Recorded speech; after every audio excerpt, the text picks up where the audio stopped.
کہہ لیں۔ یہ کہتی ہیں اگر کوئی رمضان میں فوت ہو جائے تو کیا اس کو عذاب قبر ہوگا؟ دیکھیں حدیثیں یہی کہتی ہیں کہ جو رمضان میں فوت ہوا اس پر سے عذاب ہٹا لیا جاتا ہے، عذاب قبر اسے نہیں ہوگا۔ اب بعض اوقات ایسا ہوتا ہے کہ کوئی بہت زیادہ گنہگار ہیں معروف، وہ رمضان میں فوت ہو جائے تو ہمارے لوگ وہی بات کہ وہ سمجھتے ہیں کہ شاید اس کی کثرت سے گناہ کی وجہ سے، اعلانیہ گناہ کی وجہ سے اللہ تعالیٰ پر یہ ایک ایسا اثر مرتب کر چکا ہے کہ اللہ اس سے ناراض ہو چکا ہے اور اب اس کی بخشش مغفرت ہو نہیں سکتی۔ اب جب اس قسم کی حدیثیں ذکر کی جاتی ہیں جی رمضان میں اگر کوئی فوت ہو جائے عذاب قبر نہیں ہوگا، بولتے ہیں کہ یہ کیا بات ہوئی، ساری زندگی گناہ کر رہا ہے پھر بھی کچھ نہیں ہوگا۔ تو بھئی آپ کون ہوتے ہیں؟ آپ کی جیب سے کوئی پیسے نکال رہا ہے وہ، یا آپ کی کوئی پراپرٹی اس نے قبضے میں لے لی ہے، یہ اس کا معاملہ ہے، اس کے رب کا معاملہ ہے، آپ کو کیا تشویش ہے؟ بلکہ اس طریقے سے اللہ تبارک و تعالی کی تقسیم پر اعتراض کر کے آپ گناہگار ہوں گے۔ آپ نے نیک عمل کر کے کون سا کمال کر لیا؟ یہ آپ کا کمال نہیں، یہ اللہ تبارک و تعالی کا کرم ہے کہ اس نے آپ کو بے شمار گناہوں سے بچایا ہوا ہے، تو یہ ہمارا کوئی کمال نہیں ہے۔ اس طرح اس شخص نے اگر گناہ کیے ہیں تو اللہ تبارک و تعالی نے اپنے عدل سے اسے نفس و شیطان کے حوالے کر دیا اور لڑنے کا موقع فراہم دیا، وہ شکست کھا گیا، اور آپ کو اللہ نے اپنے فضل سے نفس و شیطان کو مغلوب کر کے عبادات کی توفیق عطا فرمائی۔ دونوں جگہ، ایک جگہ عدل ہے ایک جگہ فضل ہے، لہٰذا ہمارا کوئی کمال نہیں ہے۔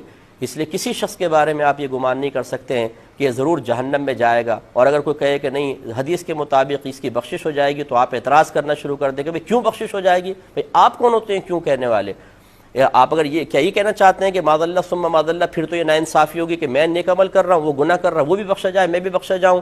یہ تو اللہ تعالیٰ کی ناانصافی ہے۔ آپ کون ہوتے ہیں حکم لگانے والے اللہ تبارک و تعالیٰ پر؟ اس لیے وہ کتنا ہی گناہ گار اور پاپی ہو، ساری زندگی شرابیں پیتا رہے، ساری زندگی زنا کرتا رہے، اللہ تعالیٰ اس کے بندے کا معاملہ ہے۔ ہو سکتا ہے وہ شخص ایسی توبہ موت سے پہلے ایسی توبہ کر چکا ہو کہ اللہ تعالیٰ اس کی سارے گناہ بخش دے، بغیر توبہ کے بھی مر گیا لیکن اللہ تبارک و تعالیٰ نے اس کو رمضان میں موت دے دی، اور کسی نے اس کے لیے دعا کر دی، اللہ تعالیٰ اس کے وسیلے سے بھی اس کو بخش سکتا ہے۔ میرے آقا صلی اللہ علیہ وسلم نے ارشاد فرمایا کہ میری امت گناہوں سمیت قبر میں جائے گی اور مغفرت شدہ اٹھے گی، اور اس کی وجہ بیان فرمائی لوگوں کی دعائیں مغفرت کی بنا پر۔ یہ شرح الصدور کے اندر یہ حدیث پاک موجود ہے۔ تو پوری امت کے ساتھ یہ معاملہ نہیں لیکن اکثر کے ساتھ ایسا معاملہ ہے، کیونکہ بعض سرکار کے امتی جہنم میں بھی جائیں گے اور پھر آپ کی شفاعت سے وہ باہر آئیں گے، لیکن یہ اکثر لوگوں کے بارے میں سرکار کا قول ہے کہ میری امت گناہوں سمیت۔ ایک روایت میں ہے کہ میری امت گناہ سمیت قبر میں جائے گی تو جمعے تک انہیں عذاب ہوگا، اگر عذاب ہو رہا ہے جمعے کے بعد عذاب اٹھا لیا جائے گا۔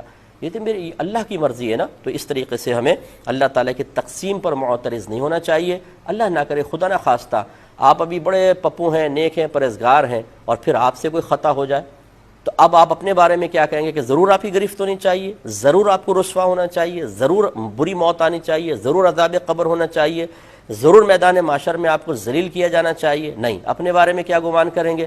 اللہ تعالیٰ بخش دے تو اس کی مہربانی ہے، تو بس یہ دوسرے کے بارے میں رکھیں، وہ ہمارا مسلمان بھائی ہے یا بہن ہے، اگر ساری زندگی گناہ بھی کرتے رہے اس نے ہمارا تو کچھ نہیں بگاڑا، نہ اللہ کا اس نے بگاڑا ہے، ہاں اپنا بگاڑا ہے، اب اللہ کی مرضی ہے چاہے تو بخش دے۔